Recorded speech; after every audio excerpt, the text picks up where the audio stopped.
Pessoal, nós estamos dando continuidade ao programa cristão de cuidador familiar e é para a gente sempre uma oportunidade de aprendizado. A gente tem recebido aqui nossos convidados, eles são sempre profissionais, cada um da sua área, né, específica. Hoje nós vamos assistir uma aula sobre disfagia. Para quem não sabe o que é disfagia, achou essa palavra esquisita, seria um engasgo, que a gente fala assim. E essa aula é tão preciosa, muitas pessoas manifestam engasgo, não sabem a quem procurar, qual profissional recorrer, e a gente vai aprender coisas bem interessantes aqui, práticas. E para isso a gente tem aqui a Juliana Monteiro, Gabriel Monteiro, né, que é fonoaudióloga, ela trabalha no Hospital Araújo Jorge, aqui em Goiânia. Ela trabalha especificamente com pacientes que tiveram sequelas de câncer de cabeça e pescoço. Então, essa é bem a área dela, ela está falando isso com muita propriedade, porque a formação e a experiência clínica dela é grande nessa área. E a gente agradece, viu, Juliana? Já é a terceira vez que você vem aqui falar para a gente sobre isso, um assunto tão importante, né, no cuidado com as pessoas, e a gente quer orar agradecendo a Deus pela sua vida, pela sua disponibilidade, e também pelas pessoas que nos ouvem, que elas possam, de fato, crescerem com isso e poder produzir um cuidado de qualidade.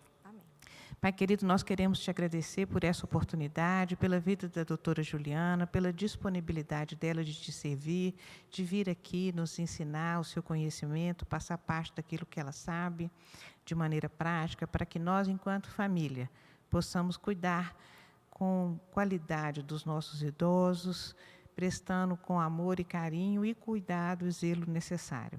Nós pedimos uma bênção sobre a vida dela, da sua família, abençoa e ser conosco agora nesse momento. É o que pedimos em nome de Jesus. Amém. Amém. Então, Juliana, com a palavra.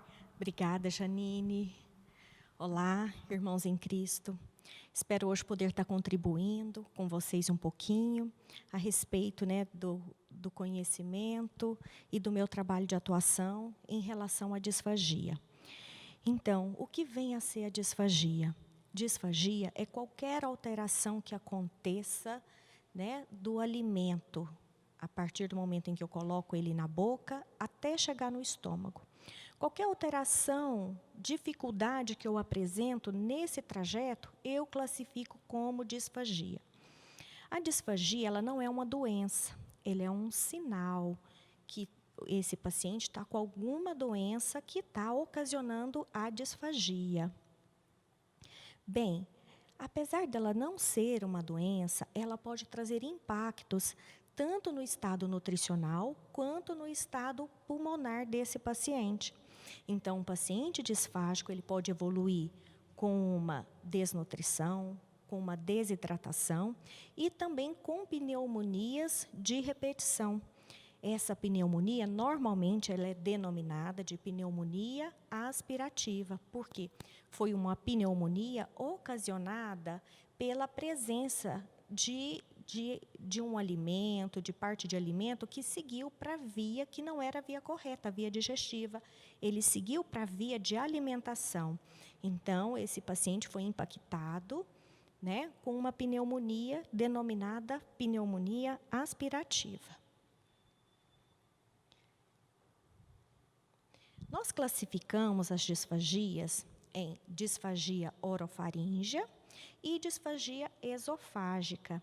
Essa divisão é feita a partir do momento em que ocorre essa alteração na deglutição. Então, eu tenho uma disfagia orofaríngea quando eu tenho uma alteração na fase oral da minha deglutição. O que é fase oral? Nós dividimos esse processo da deglutição em 3 fases. Eu tenho a fase oral, a fase faríngea e a fase esofágica. A fase oral é aquela fase em que o alimento está na boca, em que eu abocanhei esse alimento e estou preparando ele na minha boca. Então, eu estou mastigando, lateralizando. Nesse momento, eu estou na fase oral, que é uma fase voluntária. E aí, a partir do momento em que eu organizei esse alimento, posicionei ele na minha língua, no dorso dessa minha língua, e inicio o processo mesmo de deglutição, esse reflexo da deglutição, eu inicio também a fase faríngea da deglutição, certo? E é nessa fase faríngea em que muitas alterações, a maioria das alterações de deglutição se encontram. Essa é a fase dita preocupante da deglutição. Por quê? Porque nesse momento em que o alimento precisa ser conduzido para o caminho correto, para o caminho do esôfago, certo? Uma descompensação nessa fase faz com que este alimento possa seguir para onde? Para a via respiratória, ocasionando nesse paciente, né, a tosse, o engasgo, certo? Sinal de que, durante esse processo da deglutição, algo ocorreu de forma errônea e favoreceu esse desconforto na deglutição. Então, essa é a fase que eu preciso ter mais atenção, que é a fase de risco para o paciente. A partir do momento em que esse alimento, né, ultrapassou a fase faríngea, ele entra na fase esofágica, que é uma fase já involuntária. Então, esse alimento segue para o esôfago. Bem, nesse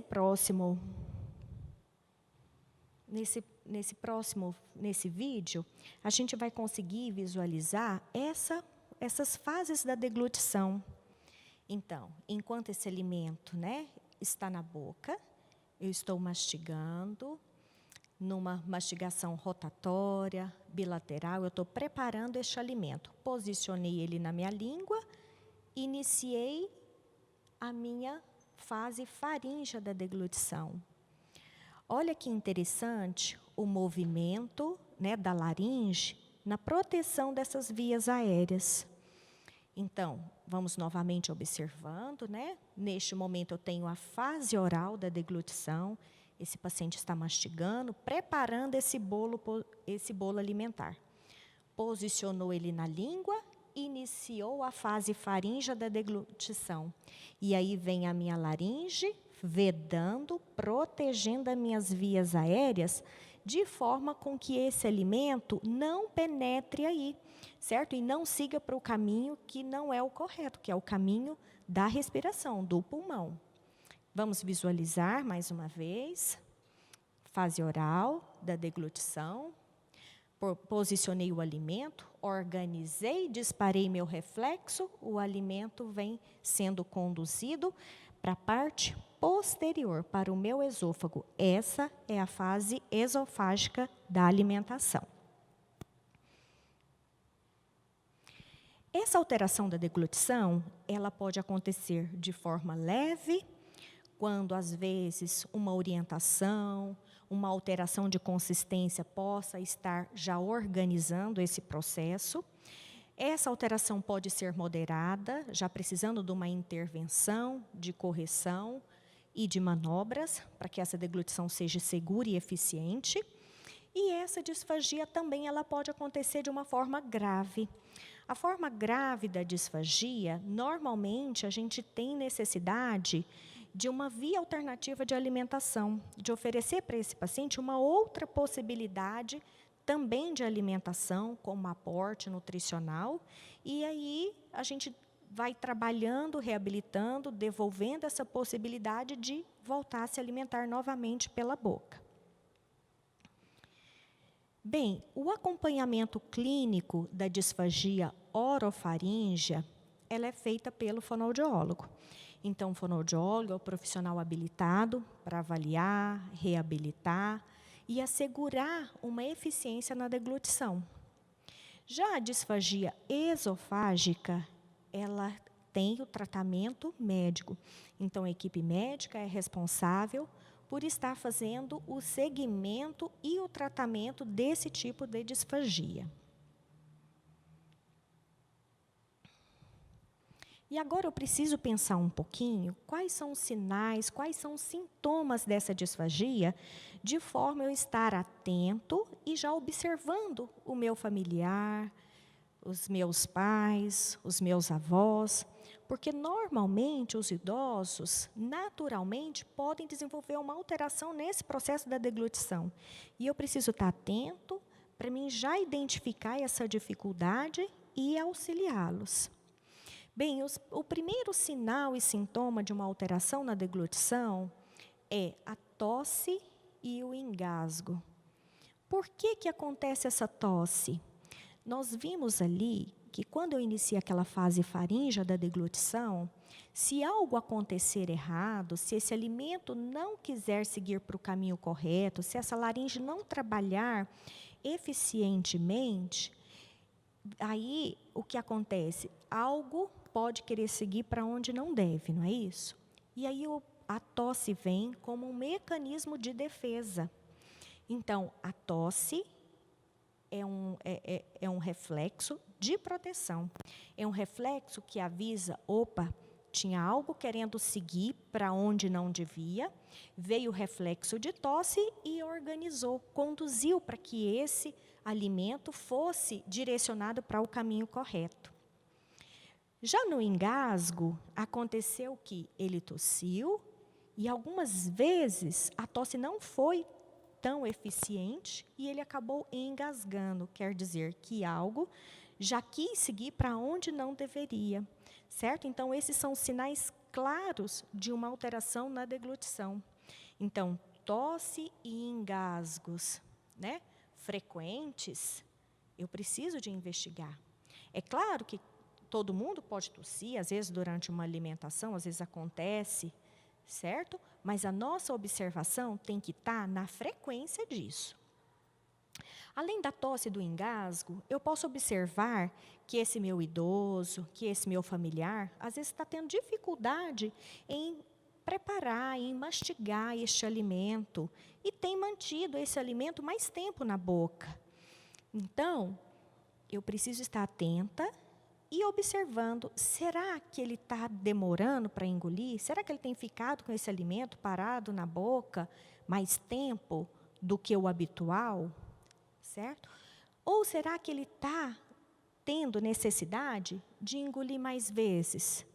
Às vezes ele engole, precisa engolir de novo, certo? É sinal que essa deglutição, que essa musculatura pode estar ineficiente para realizar essa função. E, muitas das vezes, eles podem relatar, ou eu mesmo já percebo, que tem algo parado na garganta desse meu familiar. Por quê? Ele começa a pigarrear. Então, durante a alimentação, o pigarro, limpar a garganta, é sinal de que tem algo que está extasiado, que está ficando para trás depois que ele engoliu. E eu preciso, novamente está observando. Pode acontecer também escape de alimento pelo nariz, certo? Não é comum, mas pode acontecer. Isso me diz que a parte posterior lá da garganta, a gente chama do velofaríngea, a parte velofaríngea da garganta não está funcionando bem, certo? Ela pode não estar conseguindo vedar essa parede superior para conduzir esse alimento da forma correta. Então, escapa algo pelo nariz. Também é um sintoma da disfagia. Algo, parte aí dessa região não está funcionando bem. Eu posso observar também que esse meu familiar tem ficado com o resto de alimento na boca. Se isso acontece, mais uma vez é um sinal de que essa deglutição não está seguindo corretamente. Então, outra observação é a necessidade de estar alterando a consistência desses alimentos. Às vezes, na própria hora de servir, esse idoso já tem preferência pelos alimentos mais macios, mais fáceis de manipular na boca, certo? É um sinal de que ele pode estar apresentando alguma dificuldade, principalmente para a consistência sólida, que exige mais dele, quanto ao processo de mastigação. Outros sinais e sintomas são muito importantes e já me diz que algo mais de mais agravo tem acontecido nesse momento da alimentação. Como se eu observo cansaço, juntamente com falta de ar, esse familiar tem apresentado perda de peso, febre sem causa aparente, eu já posso estar pensando num comprometimento já pulmonar nesse paciente, né? Como as pneumonias de repetição, ocasionadas por conta da broncoaspiração. E quem normalmente tem mais risco para desenvolver uma disfagia? Então, os familiares acometidos, né, por doenças neurológicas, principalmente pelos acidentes vasculares encefálicos e também pelos traumatismos cranianos, são duas doenças em que ocorre o maior índice de alteração na alimentação.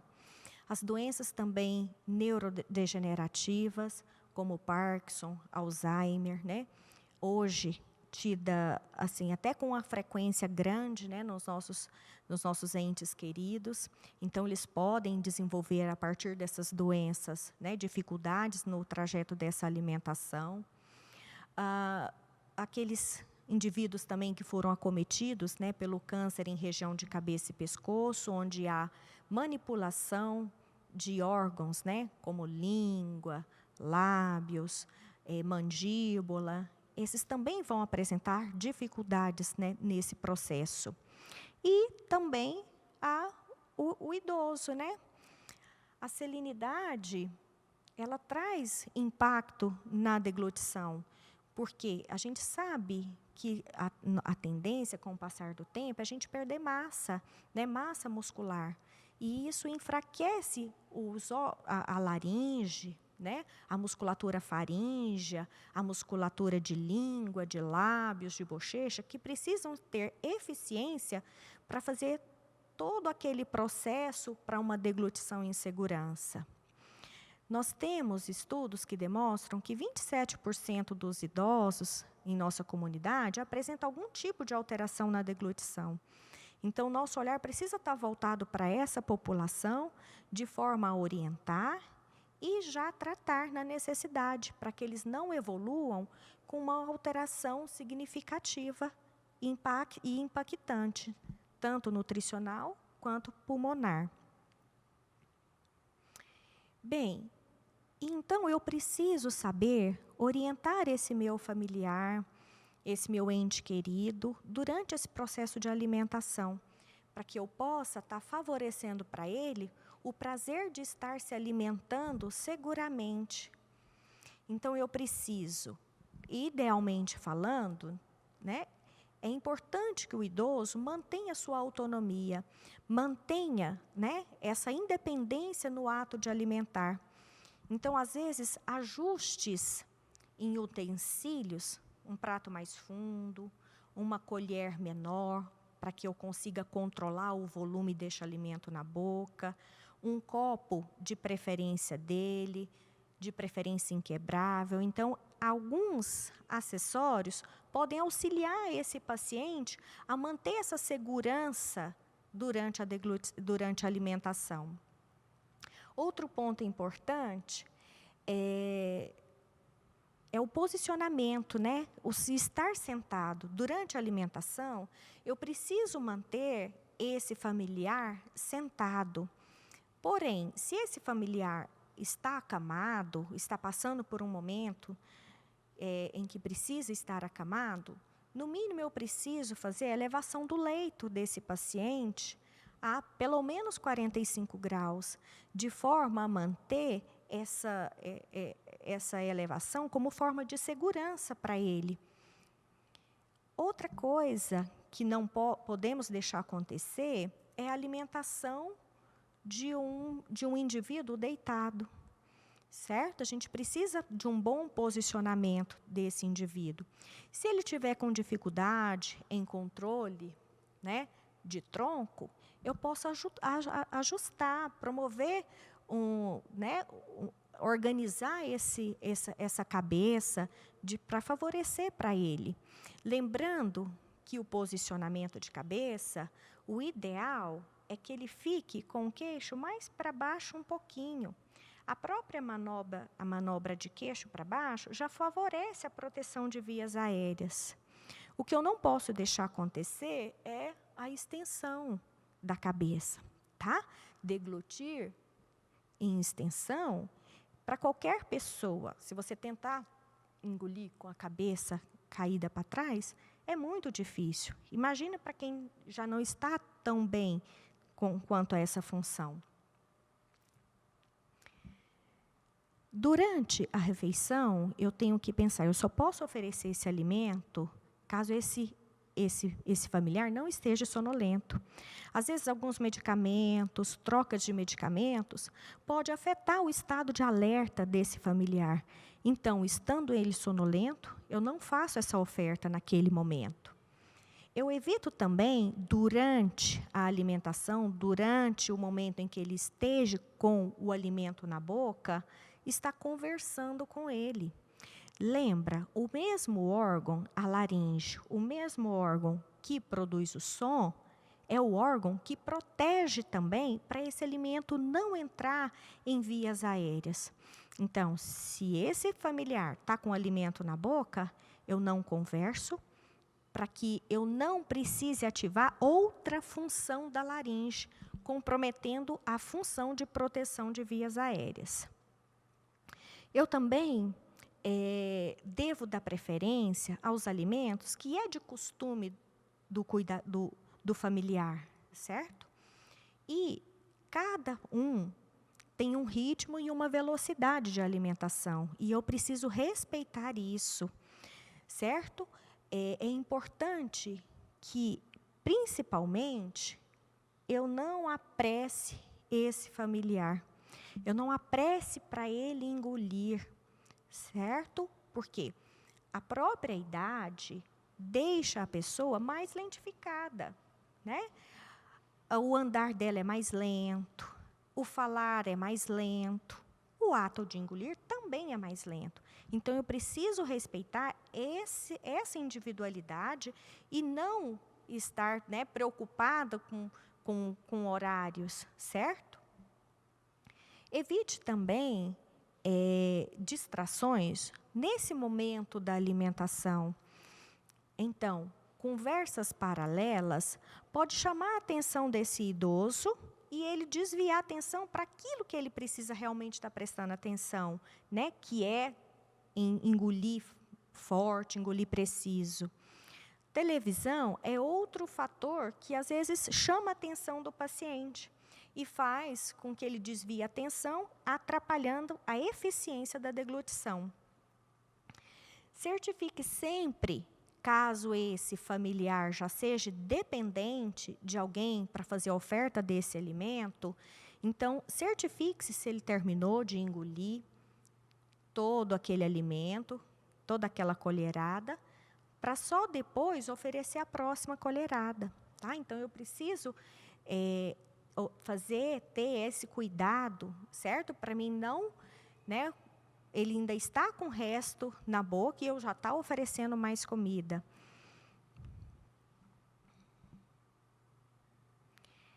E oferecer porção em menor quantidade é outro ponto que eu preciso prestar atenção. Se aquele familiar está com dificuldade já para se alimentar, às vezes está até inapetente. Se ele observa um prato farto, né, ali já dá para ele um desconforto, né, já dá para ele um desânimo. Então, porção menores, dá a impressão de que, nossa, vai ser fácil para mim comer isso. Eu preciso evitar também colocar numa mesma colherada, numa mesma porção, consistências diferentes. Um exemplo disso é a canja, certo? Bem, numa mesma colherada, eu posso ter o frango, que é um alimento sólido, que precisa de mastigar, juntamente com o caldo, que já está pronto para ser engolido. Então, duas consistências juntas dificulta a vida desse idoso. Após terminar essa alimentação, sempre verifique, né, se não tem restos de alimentos nessa cavidade oral, né? Peça para ele perceber, mostre para ele que tem, peça para ele retirar, de preferência, né? Sem colocar o dedo, mas vir, né? Com a própria língua para estar ajustando e já retirando. Por isso que nós precisamos de todo um complexo que nós chamamos orofacial eficiente, forte, com força, com boa mobilidade, para estar conseguindo esse gerenciamento aí do alimento enquanto estiver nessa fase oral da alimentação. Bem, terminada essa alimentação, eu preciso também manter os meus cuidados, né? O ideal é que esse familiar não se deite 30 minutos, até 30 minutos depois dessa alimentação, certo? É ideal que ele mantenha-se sentado nesse período, já favorecendo o quê? A chance, né, de uma aspiração do conteúdo do estômago. E até mesmo já diminuindo o refluxo, certo? Então, manter esse posicionamento após a deglutição já favorece tanto, né, em diminuir o risco de aspiração, quanto também o risco de refluxo. E a higiene oral, ela é importantíssima após cada alimentação, independente desse paciente ter ou não ter dentes na boca. Independente dele estar, às vezes, até com uma sonda de alimentação, o cuidado e a higiene da cavidade oral deve ser mantida sempre. Então, o que eu gostaria de deixar nesse momento para vocês é que é necessário o entendimento de que a disfagia ela pode provocar problemas, né, tanto emocionais quanto de isolamento desse paciente. Além da desidratação, da desnutrição e de pneumonias aspirativas. Percebendo qualquer dificuldade nesse idoso, eu preciso procurar uma ajuda especializada, de forma com que a gente consiga manter nesse indivíduo uma alimentação segura e prazerosa. Considerar que essas alterações da deglutição, elas não são normais para um indivíduo idoso. Eu não posso pensar, não, é isso mesmo. Quando a pessoa envelhece, fica com essas alterações. Não, ela pode apresentar essas alterações, mas elas precisam ser corrigidas. Ele não precisa conviver com essas limitações, com essas dificuldades. Por quê? O nosso desejo é que nós mantenhamos, né, unidos em comunhão, unidos durante a alimentação, que isso seja sempre prazeroso. O nosso momento, né, de estarmos compartilhando as nossas alegrias, as nossas conquistas e até mesmo as nossas dificuldades. Então, que tenhamos sempre uma eficiência nessa deglutição, de forma a estarmos todos juntos e unidos, numa mesa farta, que é o que muito nos alegra. Lembrando que o envelhecimento, ele não ocorre igualmente em todo ser humano.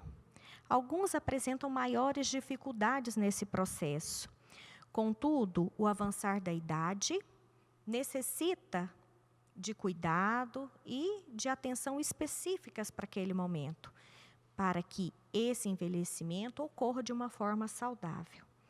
Lembrando que envelhecer não é adoecer. Eu preciso envelhecer, mas envelhecer com alegria e desfrutando de tudo que a vida me proporciona, de todas as alegrias que a vida me proporciona. Eu agradeço por esse momento, espero ter partilhado, que vocês tenham aproveitado desse momento. Aqui eu deixo para vocês, né, a família a qual eu pertenço aqui, nessa comunidade. Sou muito feliz de fazer parte, né, também dessa igreja, em nome, né, de toda a minha família. e espero poder ter contribuído com vocês. Um abraço.